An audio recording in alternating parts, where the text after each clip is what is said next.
Ils ont la base, ils ont comme sous et soutenir un mariage. Ils ont la comportement où ils soutenir un mariage. Zomona. Balio à Bali, azo continuer kozonga 1h du matin, 2h du matin, comme quand il était jeune, comme quand il était célibataire. À comprendre la responsabilité dans les athées. On ne se marie pas pour être heureux. On se marie pour rendre l'autre heureux. Lorsque une femme n'a pas de relations sexuelles épanouies, ça provoque des bouffées de chaleur. Ça, c'est scientifiquement prouvé.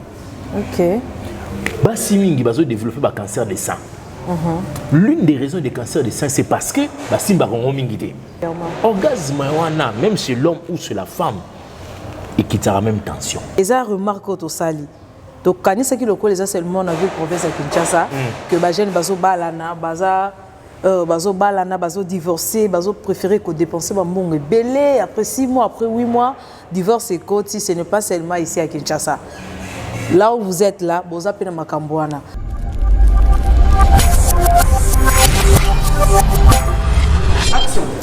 Bonjour à vous les abonnés des bâtiments de télévision, partout là où vous nous suivez, je vous salue encore. Je ne sais pas quand est-ce que vous allez nous regarder, le matin, le soir, la nuit, je ne sais pas, mais je vous dis quand même bonjour.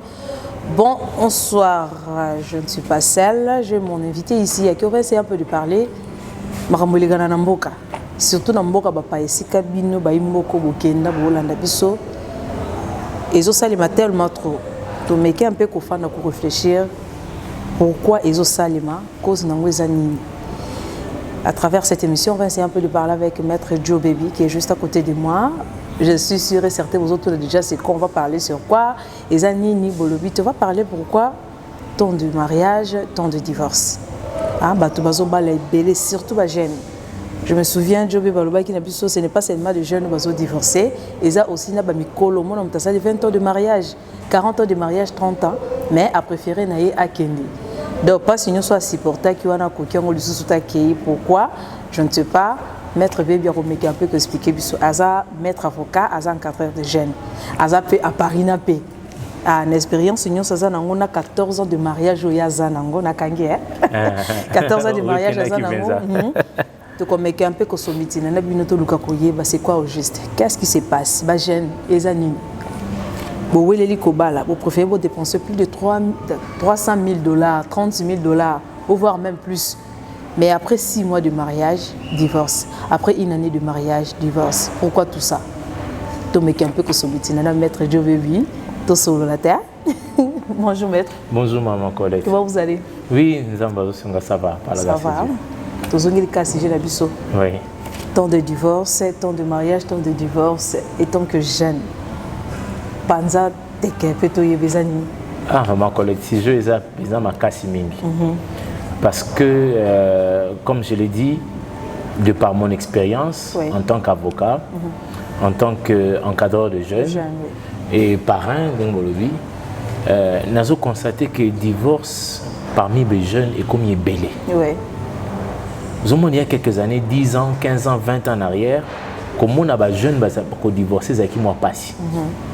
Et puis, sur le pays, maman n'a biso, Monique, maman, papa n'a biso, on a vendu dans longtemps. Bon, même si parfois bolingo est souté, mais on a vendu dans Nibala. Parce que on a vendu la bana. On a vendu la bana.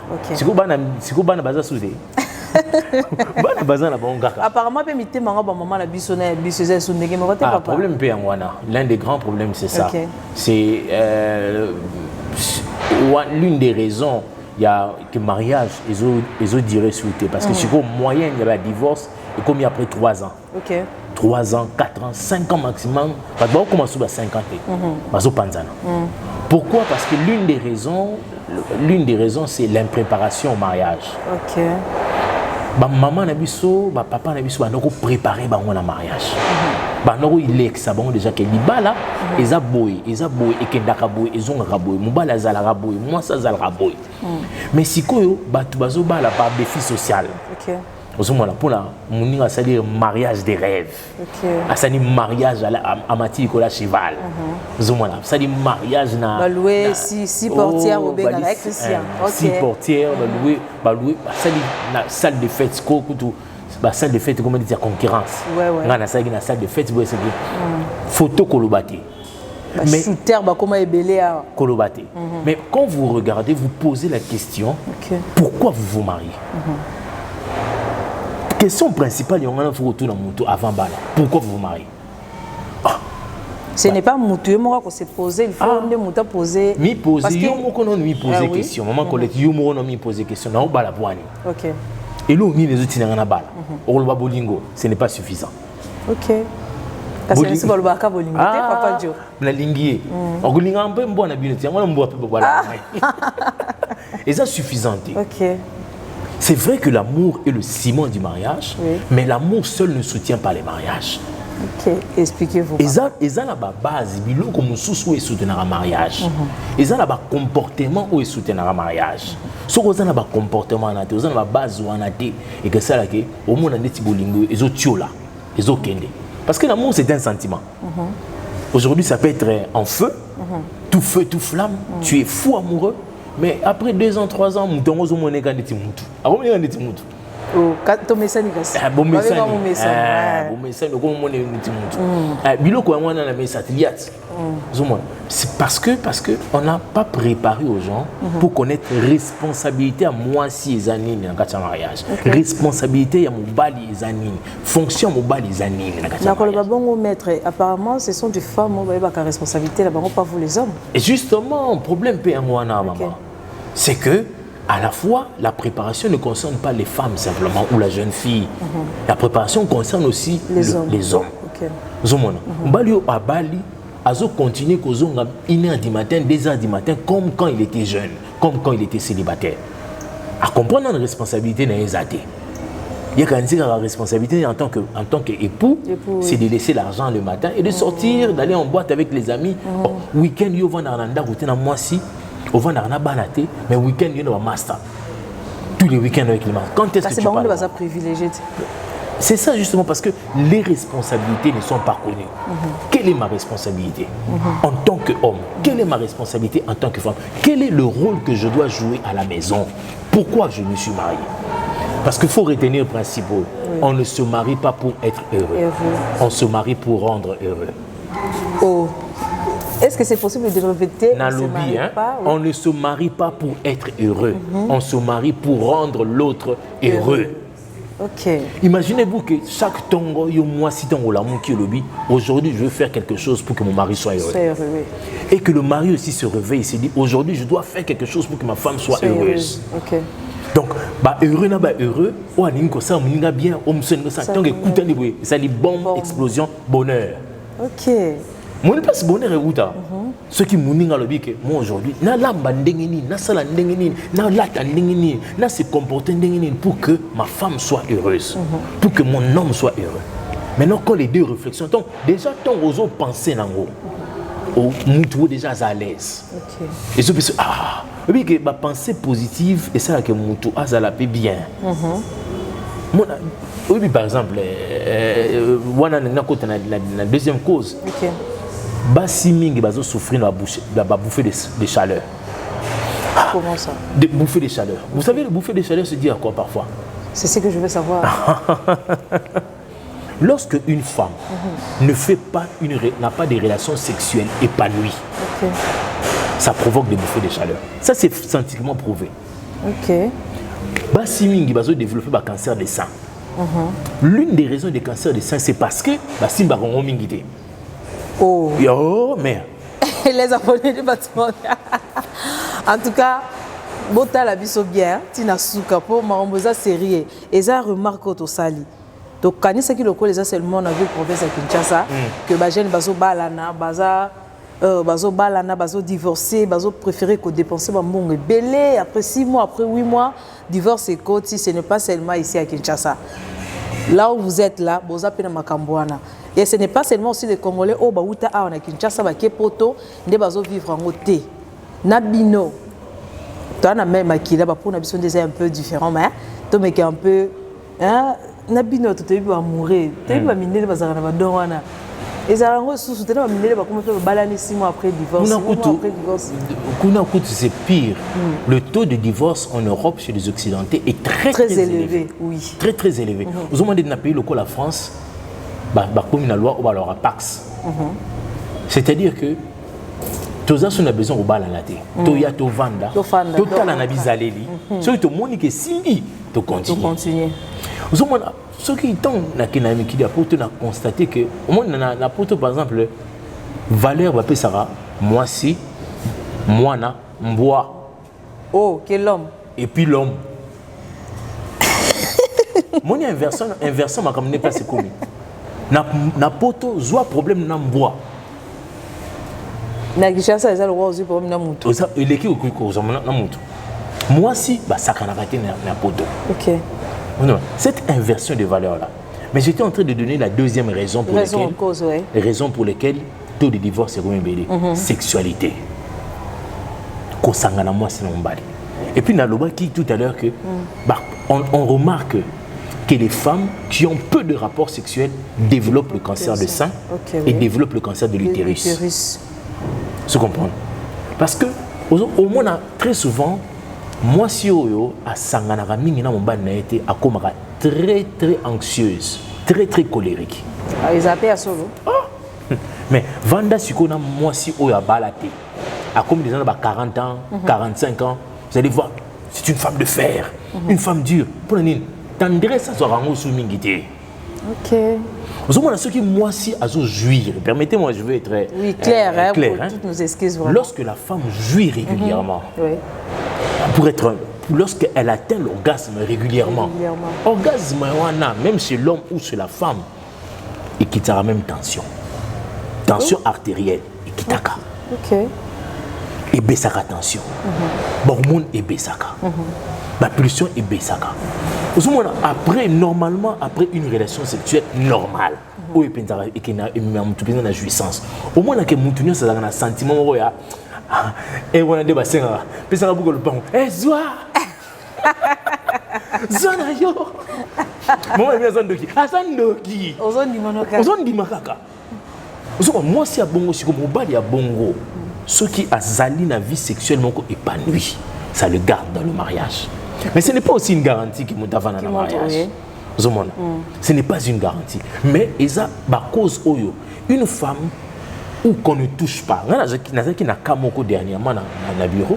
Femme lui abimina na camarade ya mobali na. Tout ça pourquoi? Parce que l'homme il me dit papa cet homme n'a saigné 6 mois à 1 année. Ne me touche pas. Ne me touche pas, ne me regarde pas. Ça moi aussi. Mais maintenant maître, avant notre côté non. Naina yeba siko et lokona e yaka ndengini. Ozuka mwana bato bali otie na ndako. Après comme batamo ko il a besoin de toi, yo oza disponibilité. Ezara nini? Souci neza ko tie na ndako apoko mabai baraki do identité bimaki obala na niveau musana na niveau ba camarade to obala qui est vraiment pour remplir va devoir na onyos. Plusieurs raisons peuvent expliquer pourquoi est-ce que les hommes ou les femmes ne s'accouplent pas. L'hygiène de vie. De quoi? Hygiène de vie. OK. Autrement dit salité. Salité, oui. Ceux qui m'ont baillé, comment on a dit donc aux anaïs sur ma souba. J'ai eu un cas, une femme, un homme, c'est quelqu'un de très cultivé. OK. Beaucoup de diplômes. Il a un doctorat. Moi, signé jusqu'à 40 ans. À Souba Nambeto. Ça, c'est de la sorcellerie, ça. Pas forcément. C'est une maladie, d'abord. Il faut le dire. C'est une maladie. C'est une maladie. Scientifiquement, c'est une maladie. Dans un côté, dans le domaine parapsychologique, ou bien sorcellerie. Mais d'abord, c'est une maladie. OK. Il se plaint que, sur la côté, dans la chambre est solo. Par contre, ça, là, une semaine, il change à raté. Mais papa, pourquoi pas quand aux yeux aider? Mais tant au moins temps on doit rejoindre mon avocat pour un divorce ils avaient souvent na souka. OK. Et ça que déjà bundi na famille ba salinion so ba lobi ba et simbité soit maître na Monica na pour nous divorcer. So ngo zung c'est la raison un maître na supporter mink. Tant on doit bétele mo lobi attends la place na éviter so na coca oui. Alors une femme ou un homme parce que ce n'est pas seulement mais un homme qui est malpropre n'attire plus l'autre. Surtout chez les hommes, parce que Mobali a un rapport sexuel par la vue, par l'odorat et par le toucher. Ok. Tout le sens, il y a... sens. Donc, ce que tu as allez, soda picoté. Ok. Cette femme, elle sent bon. Il a envie d'être avec cette femme. Ok. Ok. Même la femme aussi.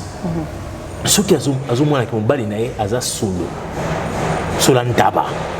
Mon bali. Bah monsieur baba gaza mon bali face à la bongo. On va couvrir. Ok. Bana basi siko o ataka make-up. O ataka parfum. Ok. O yo mon bali o ya aza solo. Attention aux soloté, mais à Monica et Lamba na yo salité. À telle chaussette, il y a pembe comme un vert citron. Donc toutes ces choses là, et puis et l'autre ils ont ma société et qui diminue les rapports sexuels et ça aussi le fait que l'on travaille beaucoup. Ok. Apparemment et où tu as la psychologie. Travail intellectuel, on remarque par exemple les couples qui travaillent beaucoup ont une relation sexuelle par semaine. Et c'est mauvais? Très mauvais, maman. Ok. Mabe makasi ni walo bakino. Mabe makasi. Et le kabo inde tozo boya. Ok. Et ça parmi bleu tozo boya. Parmi bleu tozo boya zawana. Ok. Parce que normalement au minimum ce qu'on a période dans ma bête, il faut un rapport sexuel 3 fois par semaine. Au minimum. Donc, il faut aussi les saillier. Au moins, il faut bien sango. Ok. Aux assirés, à mon cas, la peine à Obima. Il faut aussi les sango. Au moins 3 fois par semaine. Ça, je conseille. Mais c'est vrai qu'avec l'âge aussi, ça diminue. Mais un jeune couple qui vient de se marier, un jeune couple qui vient de se marier, au cours de la rapport sexuel, les 6 premiers mois, chaque jour. Papa, au Mbappé. Quand on lit bien, on lit mieux, au pays, on lit mieux. Maman, chaque jour.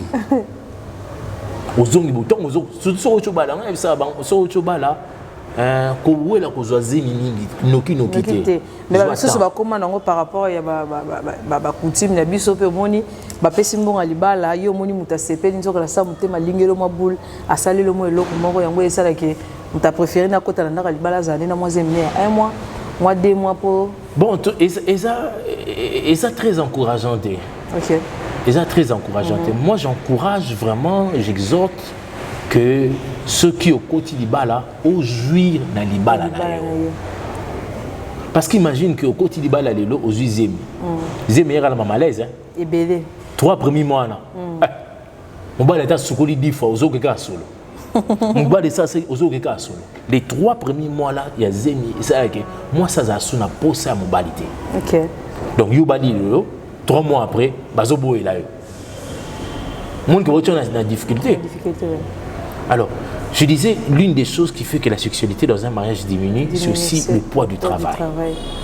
Le poids des responsabilités. J'encourage que mon bali, il faut qu'on démarre. Moi, il faut qu'on démarre. Que vous tienne à la condition à ce que vous puissiez régulièrement avoir des rapports sexuels. Et puis, ce qui fait que les rapports sexuels ne soient pas bien pour l'un pour l'autre, c'est le fait que l'expérience du passé compte, ou bien l'organisme de la personne. C'est-à-dire que moi, si je suis pour un monde qui a commis plaisir, à soit satisfaite, il faut qu'il y en ait 3, 4 coups. Mais il y a des générations qui a passé déjà moko à Katani. Je suis content au Katani moko pour la moussous wana izaka ibandé. Azana ni bandé. Ah la moussou boyo déjà sur Kenya qui au comme au comme dans monde Alice au pays des merveilles. Ouais. Tout ça ça bloque. La sexualité occupe une grande partie du mariage. OK. Et maintenant, quand elle n'est pas totalement satisfaite, ça conduit au divorce. Il ne va pas te le dire. C'est en scrutant, en parlant avec la personne qui va te dire qu'il y a une insatisfaction sexuelle. Il y a un kita la libanda, il y a un monique na zongi la copine na tozalaka na yowana, la copain ça c'est il y a quelques mois parce que taux de divorce est mati tellement que je vous dis que chaque mois j'ai au moins 2 nouveaux dossiers de divorce. Chaque mois et non je dis chaque mois. Okay. Quand j'ai commencé le travail d'avocat il y a 15 ans, c'était une fois tous les 6 mois que j'avais un divorce. À cause de mes convictions chrétiennes, je ne voulais pas tellement ça. Mais maintenant, c'est chaque mois 2. Alors, le mois dernier, quand la femme qui dit, quand je suis avec mon homme, j'ai l'impression que je suis avec une prostituée. Je fais la prostituée. Faites la prostituée? Oui. Pourquoi? Il n'y a aucune tendresse. Ils ont un soldat qui soda. Allez, gardez-vous, allez. Nazoya, allez. Nakoti, Nabi. Oh. Yo attends, aussi mbaratate, ta baiser, ta caresse, préliminaire pendant le terrain. Gardez-vous, position de tir. Boum.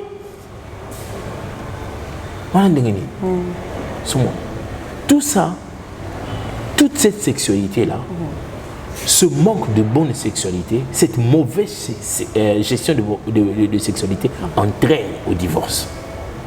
Si j'ai bien compris, cause il y a divorce, premièrement, et ça, nous on s'est préparé dans la préparation d'un rêve d'enfance. Blanche-Neige, Alice au pays des merveilles. Et deuxième, Ezali, sexualité. Après, il y en a. Troisième, qui est le nerf de la guerre, la gestion de l'argent. Mbongo na kati libota. Trop de cash, surtout bino papa. To eboité. To lingi mbongo mingi kolega mbutute, to lingala biso mbongo poso ke monani bata de besoin zangate. Mais j'ai des cash wane ko ezapé cause. Mais sikoyo, omoni ba maman na biso ba sala kité la plupart ba maman na biso ba zaki na ndako. À l'époque. OK. Sikoyo depuis la journée de 8 mars et ya moi signons sur des classes. Oui. Et sur hôtel na ba université au mona ke basi c'est belé même sur les camibali. Oui. Vous comprenez? Ce qui veut dire que basi ba komi ko ramener pe mbongo na ndako. OK. Papa y. Et ce qu'on t'a dit, c'est constat, c'est que les femmes gagnent beaucoup plus que les hommes. Les hommes, oui. Moi, si c'est comme ça qu'on gagne beaucoup plus que les hommes, les femmes ont tendance à mettre le pantalon, à diriger le foyer. Là, il ne faut pas lui condamner parce que ça peut-être comportement, mon papa, ça là qui est ça comme un bongo. Même les bandes de la mariage, comportement. Moi, je connais les hommes, plutôt. Ce sont les femmes qui ont des caractère. J'ai conseillé un couple, l'homme gagne $500, okay.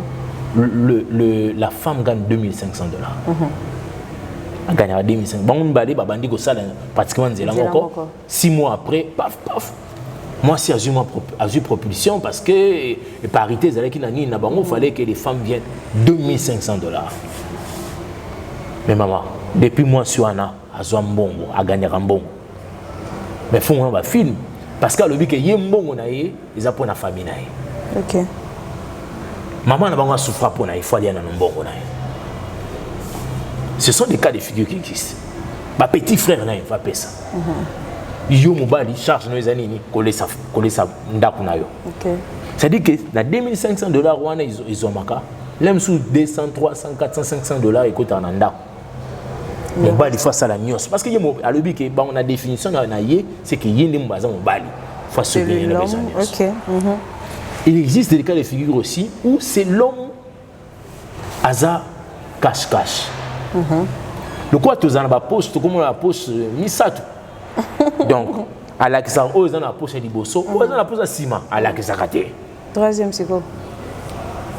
Deux poches na ciment. Parce que vous 3 quand ça là ça à côté mon côté et même chose là ça so père ça na kati ya veste a tchaka na veste et puis mbalo mo bizenga ngai mbongo na bomba na voiture oh wana a soulever ba tapis wana c'est wana china c'est donc moi abi mbongo nyo sina zwaka on a zone sina mususu tika na voiture wana za ngai ne kizango. Mais tout ça là pourquoi? Tout ça là pourquoi? Parce que il n'y a pas de transparence, il n'y a pas de confiance dans le foyer. confiance ezate. Papa, confiance ezalate, beaucoup mettent à niveau au balanandé. Mais confiance ezalate totalité, hein. Parce que même si vous avez un mariage dans système à Keba na éviter total nan est-ce que ndengeni tout ça na bomba nanu mbongo ceux qui famille na et senginga fona pesa parce que mbongo pesa na famille faut moi c'est pas yeba. OK. Faut pas pas yeba. Moi je connais un homme il ceux qui ndengona yé même le transport après ça na ndakoté azoraya qui netina quoi. Mais on ne c'est pesa ba suspicion. Et je pense que moi ça comme soupçonner yo. Mon bali a comme soupçonner yo. Au pesa au lac Sarambonté pour okay. La meilleure façon de vivre dans le mariage, si vous voulez pérenniser votre mariage, c'est la transparence. Okay. Mais transparence, on est sûr que Mouto a la gestion en bongo, il faut la bonne gestionnaire. Okay. Parce que moi, si ton mobile a bon barambongo pour nani, ton wa pessim bongo pana yo, au combien de dépenses inutiles. Et zangatina, zangamutu batuni encore bas si balinga batuna bango. Compte rendu. Mbonga wenzi, mbonga wenzi, osomba nini? Oh, comment contrôler na mbonga wenzi? Mais tout ni ka osomba. On a commis contrôle hein. Oui, comme ça finanga kaka. Au pesa qui na somba biloko. Mais non maman, ba pesi yo, bon gestionnaire tous aloko akasa vous. OK. A outil mission de service a bon, si mbonga na l'état.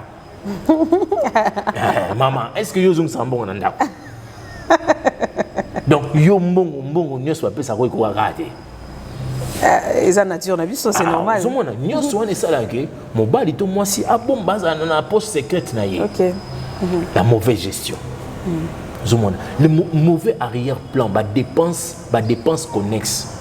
Moi je conseille à ce que ceux qui boganyaka bino mbale boganyaka même ceux qui zakaka yo mwasi to ganyaka mbongo ou bien yo mobali ceux ko zimbongo bocha na mesa.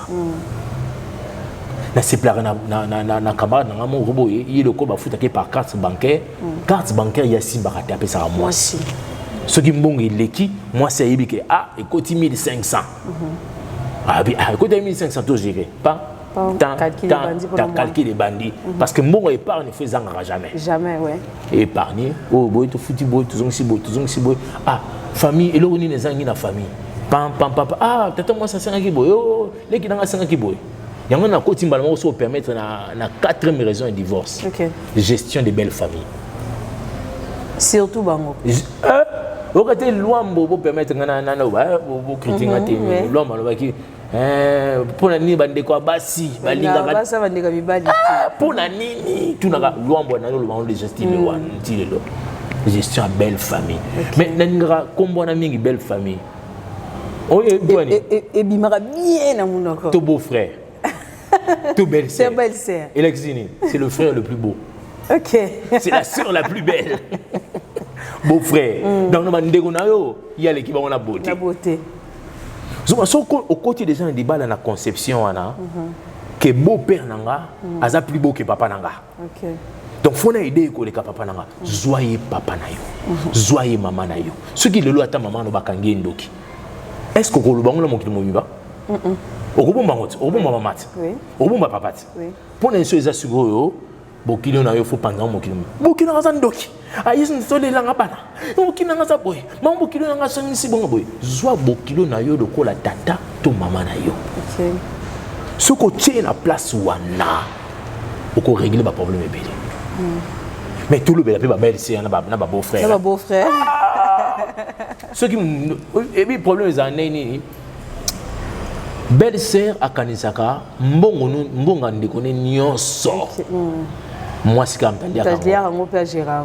Il y a Kanisaka siko bo ndekone a ganaka $1000. Elle me soubu ndekone a ganaka $200. Mais c'est quoi le coup la zandeka bien organisé. $200 wan et bimarande qu'on a $1000. Okay. Mais si quoi yo belle-sœur aux organiser petit yo ndekona c'est que azoli un grand frère encore grand frère na zane yuma obande bete ba calcul rendre bandi place wana belle famille ezali na mbongo ezana matanga ndeti nebi koko mo wanda olobake andako loba na bokilo na ye ayibisi soki nga na ye pa na yo kotalanga ni longité oui talanga na libumu. OK. Alexine, biso ki na yo pa na yo, pesanga musunya munene. nalia na sengi mingi pesa nka musunya munene yeba kolenge la belle famille na yo. Mais papa ils ont un terme moi utiliser c'est mais que ça excusez nga nzela soki ya nini liboka pilipili c'est la soloté tango lo bana lenge la bangwana est-ce que c'est-à-dire oh oui bara balobaka hein traite ton ennemi oui. comme ton meilleur ami. OK. Et tu retireras de lui les plus grandes informations. Ah là vous avez raison. Là la personne. Ce qui mutuaza azo se déclarer ennemi na yo. Yo mi komisa muninga na ye. OK. Mais oyibi kaza muntu abomako na cc. OK. Ozomona mais mi komisa muninga na ye okoza ba information. Yo so okomisi belle sœur na muninga na ye, okomisi mutakati. Même ceux qui mwasi mobali na yo andako linga camarade ya petite sœur na ye. Mais asa quand même il pas à moi site. Et go sali quand même mutima pas site. Elle va vendre la mèche à un moment donné. Oui. Donc, il faut essayer de se faire ami, de se faire accepter. C'est difficile, ce n'est pas facile. De se faire accepter, de s'introduire dans sa belle famille. Ça vaut autant pour l'homme que pour la femme. De s'introduire. Une bonne femme, Azamutu a Sangisaka. Atobi ke mobali no ayoka na raté na ndekone wana. Yo ko ta conflit na bango te. Itali yote. Pour la même chose yo lo ngwa dibala wana mais yena ndekone. Makina na bango rechanger te. Donc faut ça là tout que ou rassembler bango.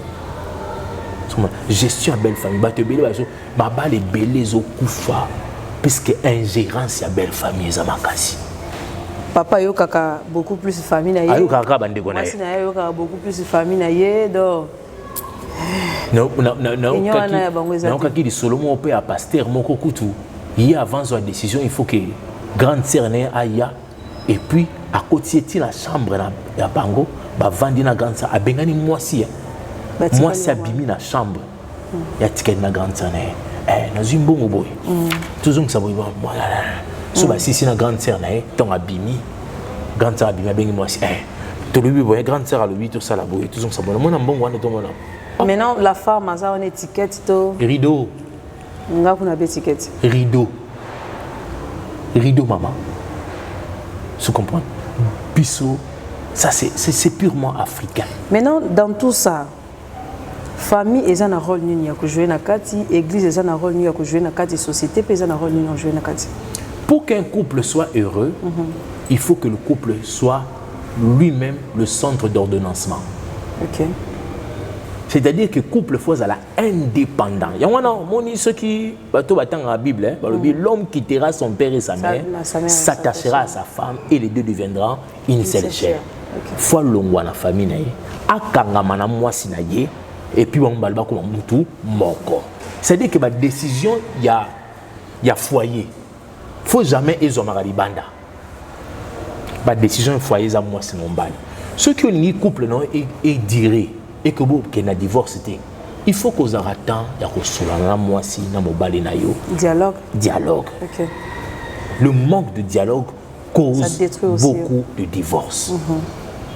Manque de dialogue. Mais il y a des hommes et des femmes au Baningana Bango en haute j'ai envie de parler avec toi. Je n'ai pas le temps, je suis occupée. Maman, je vais parler avec vous, je n'ai pas le temps, les enfants me dérangent par rapport à ça. Il y a un moment qui est maman, une préparation à mariage. OK. Parce que bateau va préparer qui dans mariage, ça va OK. Faut qu'on soit là. À tous qui qui n'est faut soit là. Kola la na candidat mon bali na yo. Kola la na candidat mon bali ya moi sinon. Ce qui problème est ali papa. Ngai lo kwa no lo ba ki penza. C'est pas le nom. Ah papa, na habité mais mutema nanga zaki blessé. Oh oui, zaki penza blessé. Mais il y a des hommes qui s'en foutent. Ah. Et taningate il y a aussi des femmes qui s'en foutent. Moi si siko foyer ba to mobali, oyeba ndenge nini ko solo na mbali na na moment nini ko solo na mbali na. Par exemple, mbali ba solo na été sera wuti musala. Oui. Ba solo na été sera wuti musala. Ba poser problème de sera wuti musala. Tika ya pema pesa ebiloko zani gentil ya pema ton a pema ba di avant disiko wana ne faut passer au moins 30 minutes après kolia après kavandi atiki ma ramener son sala après kavandi passer au moins 30 minutes boni et les gars qui bien biso pas qui bien Nani ya Jean Yaki, voilà. Ah ouais, ouais. Mais papa moni makambu, hein, papa moni, hein, papa, hein. Ah. Et puis son gosse on a mon bali na yo. Vous avez un problème sérieux. C'est renseigné et le roni na golia. OK. Mutambu et kangiye. Yebi spécial plat préféré na yé ali rani. So galera mbinzo, ça est là mbinzo ko oche. Na tika mbo tout ça qui moi. Moi, l'économie dans la zone, allié, on est déjà à l'aise. On pose des problèmes. Sauf pour nous, on a une étape où on dit, papa, il y a tout qui est Nicolas là, un peu avant. Bolali moi avant. Nicolas là, Nicolas là, toi. Ah, mais. Bolali avant. Au petit bah qui a ignoré ce ton, au petit bah qui a ignoré ce wana. À peine, à Kitty wana penza. Banjo poser problème. Aux yeux penza banjo. Zonga boy ah na douceur ni onso yusko otie mutuna ni na torse na ye hein papa tali kambuboye ah na wana de va poser un problème. Il faut savoir à quel moment poser le problème. Il faut savoir quand parler avec son mari. Parce qu'il y a des moments où l'homme ou la femme n'est pas disposé à écouter un problème. Il faut savoir à quel moment. Mais puis sur le lot, il y a une préparation à mariage. Il y a une divorce. Une préparation. Est-ce que l'église va organiser un cas longi? Est-ce que c'est ça aussi, il y a un rôle de l'église des Awapi na makambo nyonso. Est-ce que l'église est là et puis ça ka malongi? Moi j'ai 10 avocats dans mon cabinet. OK. Na bal ici 4 dernièrement. Mais na tika na tika avocat mais na soli na bango non. Peut-être en plaisantant, mais vieux. Et le roi ne va pas écouter. Donc l'impréparation au mariage tue le mariage. C'est un des ennemis du mariage. Donc il faut vraiment que tu aides les jeunes filles et garçons à se préparer davantage au mariage. Maître, c'est déjà OK.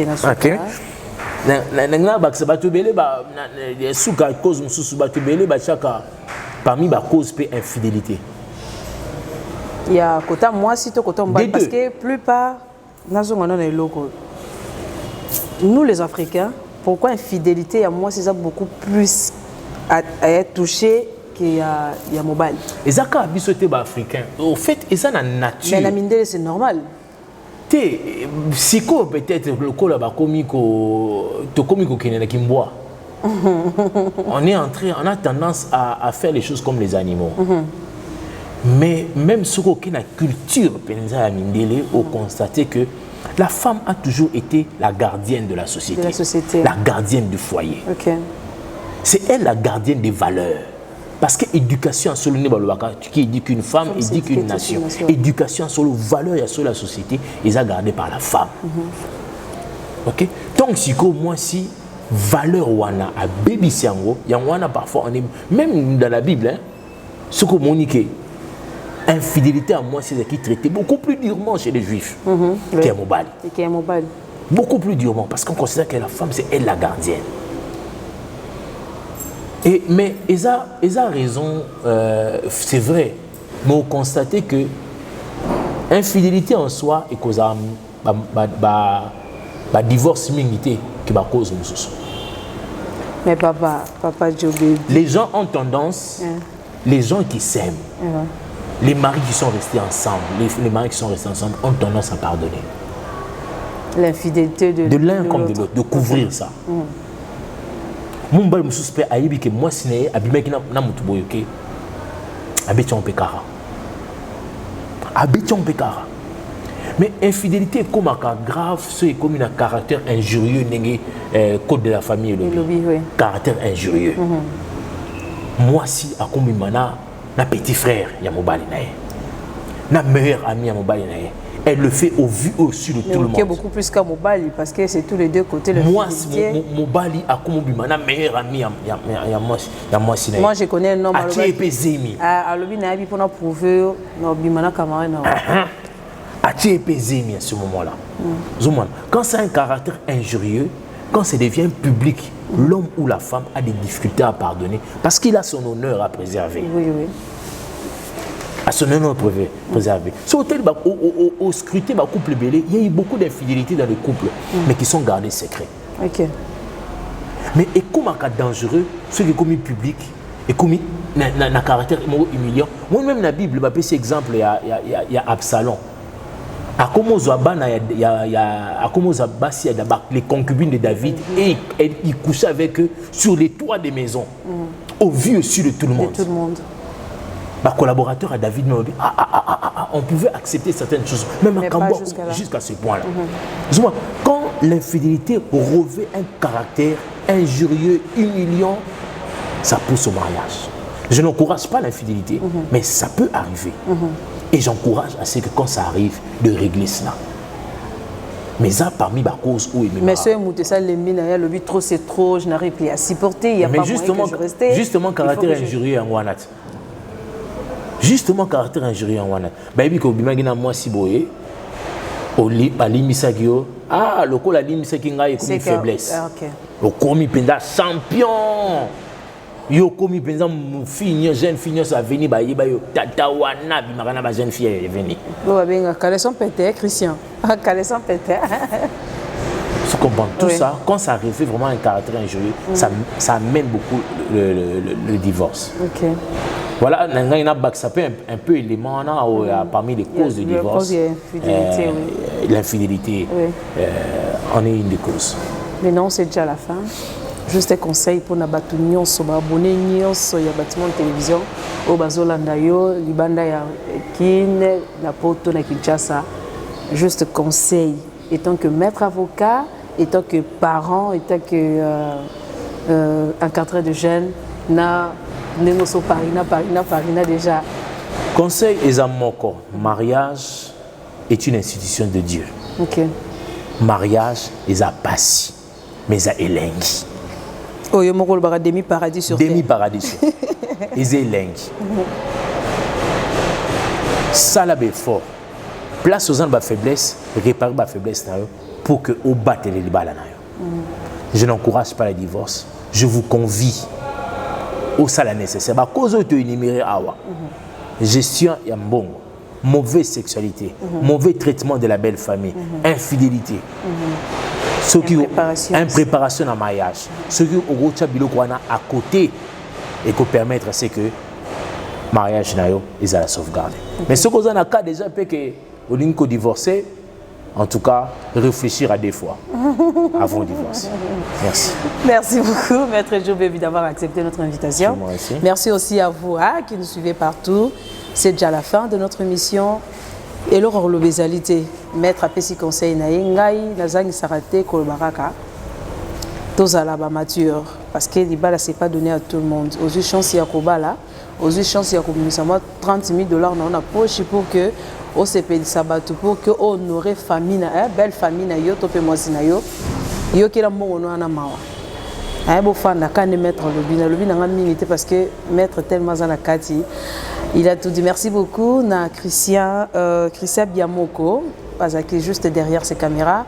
Merci beaucoup na salle de fête ya Bio Bomoni awa Yuska chez le boss Junior Mala Issa, pourquoi pas aussi à Madame Lauriane Bindanda depuis le métier. Quant à moi, je vous retrouve déjà. Balassima. Bye.